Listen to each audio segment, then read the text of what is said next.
Palestine എന്നൊരു രാജ്യം ലോകത്ത് തന്നെ ഉണ്ടാകില്ലെന്ന് UK അടക്കമുള്ള രാജ്യങ്ങൾക്ക് വ്യക്തമായ മുന്നറിയിപ്പ് നൽകിയിരിക്കുകയാണ് ഇസ്രയേൽ പ്രധാനമന്ത്രിയായ ബെഞ്ചമിൻ നെതന്യാഹു.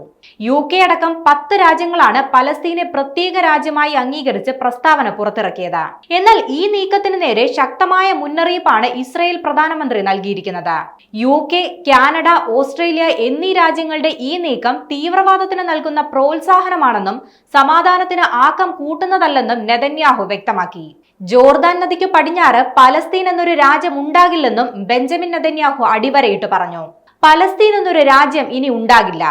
തങ്ങളുടെ രാജ്യത്തിന്റെ ഹൃദയഭൂമിയിൽ ഒരു ഭീകര രാഷ്ട്രം ഉണ്ടാക്കുന്നതിന്റെ പ്രതികരണം താൻ അമേരിക്കയിൽ നിന്ന് മടങ്ങിയെത്തിയ ശേഷം ഉണ്ടാകും.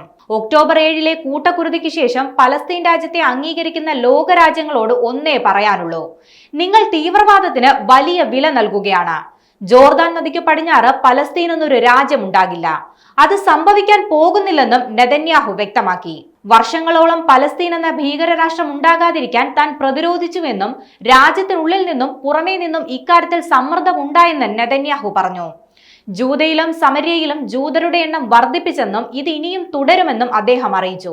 ദ്വിരാഷ്ട്ര പരിഹാരത്തിന് പലസ്തീൻ എന്ന രാജ്യം അത്യാവശ്യമാണെന്ന് കണ്ടാണ് UK അടക്കമുള്ള രാജ്യങ്ങളുടെ തലവന്മാർ പലസ്തീനെ സ്വതന്ത്ര രാജ്യമായി അംഗീകരിച്ചത്. കൂട്ടത്തിൽ ഏറ്റവും അവസാനം ചേർന്ന രാജ്യം പോർച്ചുഗലാണ്.